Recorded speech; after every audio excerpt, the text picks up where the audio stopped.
একটা প্রশ্ন এসেছে, যাক অনেকদিন পর একটা প্রশ্ন আসলো, হ্যাঁ, যে হ্যাঁ ভোট দিবে না ভোট দিবে। আচ্ছা, সুবহানাল্লাহ। দেখেন, হ্যাঁ না দুইটা অপশন আছে কি নাই? অপশন যখন দুইটা আছে, এখন সবাই তো বলছে, সরকারও চাচ্ছে হাতে ভোট দেওয়া হোক, হাতে ভোট দিলে দেশের ফায়দা হবে, নাতে ভোট দিলে দেশের উন্নতি বাধাগ্রস্ত হবে। সরকারও বলছে হাতে দিলে দেওয়া উচিত, উৎসাহ দিচ্ছে। অনেক দলকে দিয়ে বলানো হচ্ছে, বা অনেক দল নিজেরাও স্বতঃস্ফূর্ত বলছে হাতে ভোট দেওয়া হোক। কিন্তু অপশন যখন দুইটা আছে, এর মানে নাতে ভোট দেওয়ার অধিকার আছে কি নাই? আছে, নাহলে তো আর দরকার নেই ভোটের। হ্যাঁ না দুটো যখন আমাকে দেখাচ্ছেন যে হাতে ভোট দাও বা নাতে ভোট দাও, এর মানে অধিকার দেওয়া আছে সরকারের পক্ষ থেকে। আপনি নাতেও দিতে পারেন, হাতেও দিতে পারেন। নাতে দিলে এটা অপরাধ হবে না, দণ্ডনীয় অপরাধ হবে নাকি নাতে দিলে? তাহলে আর হ্যাঁ না দুইটার ভোট অপশন রাখলো কেন? আপনি বুঝতে হবে আপনি কি করবেন। বাধ্য হয়ে দিবেন না ভোট, নিজেকে বাধ্য মনে করবেন না যে আমাকে হাতেই দিতে হবে। বাধ্য করে না কেউ আপনাকে, কিন্তু এক ধরনের যন্ত্রণায় ফেলেছে আমাদেরকে। নির্বাচন কমিশন হোক, সরকার হোক, বিদেশিরা হোক, আমাদেরকে এক ধরনের কিসের মধ্যে ফেলেছে? যন্ত্রণায়, পেরেশানিতে ফেলেছে।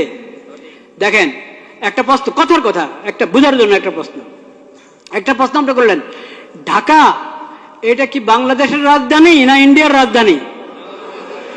টিক চিহ্ন দিবেন, আপনি হ্যাঁ বা না বলবেন। কি বলবেন? হ্যাঁ, ঠিক আছে। বাংলাদেশ ইন্ডিয়ার রাজধানী, হ্যাঁ বা না, কি বলবেন? না। এখন আপনাকে প্রশ্ন করে, ঢাকা দিল্লি এটা বাংলাদেশের রাজধানী না, কি বলবেন? ঢাকা এবং দিল্লি বাংলাদেশের রাজধানী, দিল্লি এবং ঢাকা ইন্ডিয়ার রাজধানী, কি বলবেন আপনি কোন? তো এখানে যে এরকম করে রেখেছে 5-6টা জিনিস, আপনি হ্যাঁ বললে সবগুলোকে হ্যাঁ বলবেন, না বললে সবগুলোকে কি বলবেন? কেন অপশন নাই? কেন 5টাকে আলাদা আলাদা ভোট নেন? আপনাদের কি সিলের টান পড়ছে না কালি কাগজ না কিসের টান পড়লো? 6টা জিনিসের উপর একসাথে বললে হ্যাঁ, আর না বললে 6টার উপরে কটা? মোট কটা? 5টা? 8টা? আচ্ছা, যাই হোক, যে কটার উপরেই সবগুলোর উপর হ্যাঁ বললে সবগুলোর উপরে হ্যাঁ, না বললে সবগুলোর উপরে কি না? কেন আলাদা আলাদা করে বলেন না কেন?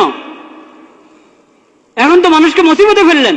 সে আপনার 4 কথা বা 5 কথা বা যত কথাই আছে, কথার কোনোটার সাথে একমত, কোনোটার সাথে কিনা একমত না। আলাদা আলাদা থাকলে সে আলাদা আলাদা উত্তর দিত, একটা দিত হ্যাঁ, একটা দিত না। এখন আপনি তাকে বাধ্য করলেন, হ্যাঁ বললে সবগুলোর উপরে বলো, না বললে সবগুলোর উপরে বলো। আমি তো সবগুলোর উপরে হ্যাঁ বলতে পারছি না, আমি তো সবগুলোর উপরে নাও বলতে পারছি না। কেন আমাকে বাধ্য করা হলো?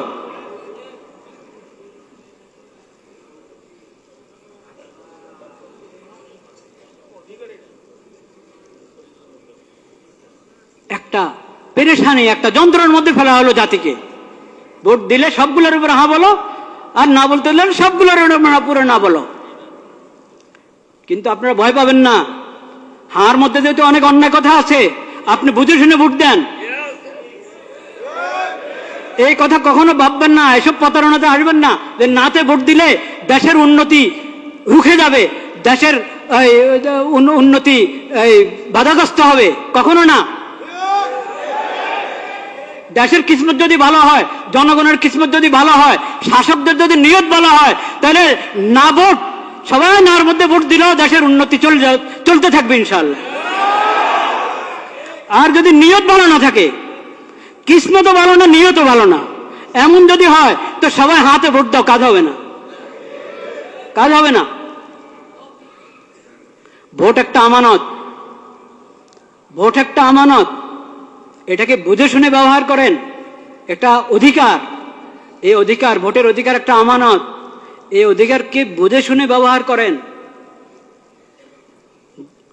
চিন্তা ফিকির করেন। আল্লাহর কাছে দোয়া করেন, আল্লাহ আমি যাতে সঠিক ভোট দিতে পারি সেই তৌফিক আমাকে দান করেন। এটা তামাশার বিষয় না। প্রতারিত হয়ে বাধ্য হয়ে ভোট দিবেন না, লোভে পড়ে ভোট দিবেন না, চিন্তা ভাবনা করে, এবং এটার জন্য দোয়া দুরূদ পড়েন, সালাতুল হাজত পড়েন, অভিজ্ঞদের সাথে মশওয়ারা করেন, নেককার দিনদার মানুষের সাথে মশওয়ারা করেন। শুধু নামের ভিত্তিতে আপনি ভোট দিলে হবে? শুধু মার্কার ভিত্তিতে ভোট দিলে হবে? শুধু মনোগ্রাম দেখে ভোট দিলে হবে?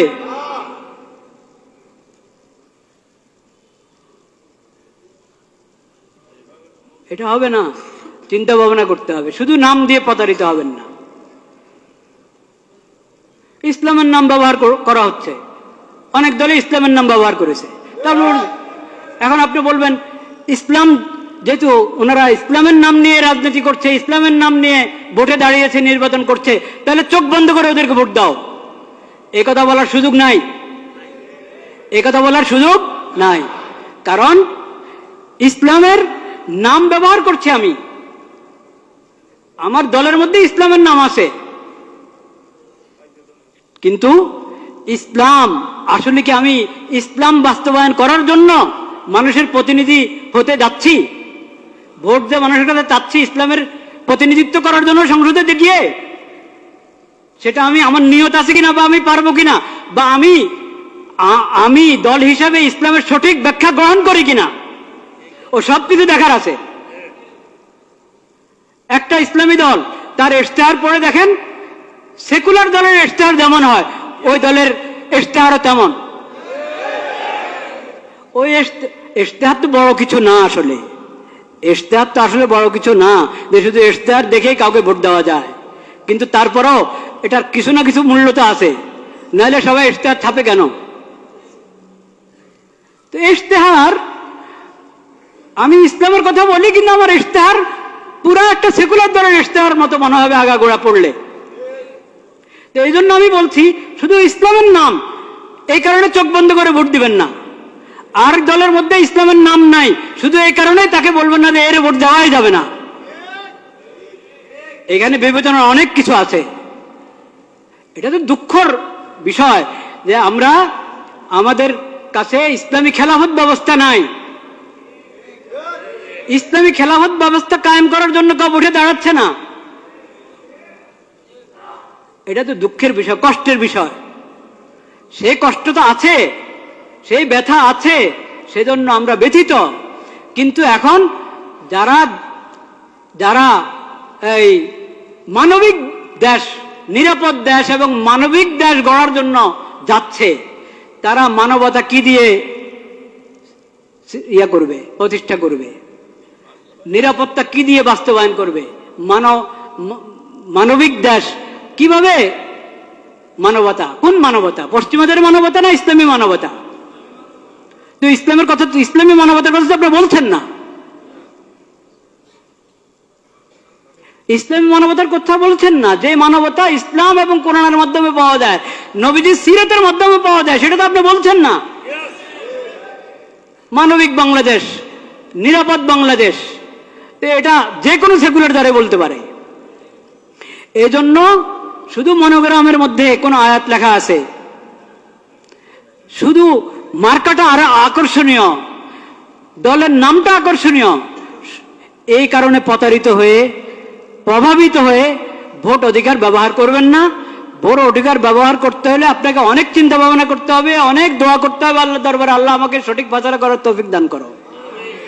আর বিশেষভাবে আমি আগেও বলেছি এই দোয়া করেন, এবং এখনো বলছি দোয়া করেন। সেই দোয়া হলো, আল্লাহ যার অন্তরে আপনার ভয় নাই, যাদের অন্তরে আপনার ভয় নাই, আখিরাতের হিসাব দেওয়ার চিন্তা নাই, আপনার মাখলুকের প্রতি যাদের অন্তরে দয়া মায়া নাই, আল্লাহ তাদের হাতে দেশের ক্ষমতা দিয়েন না।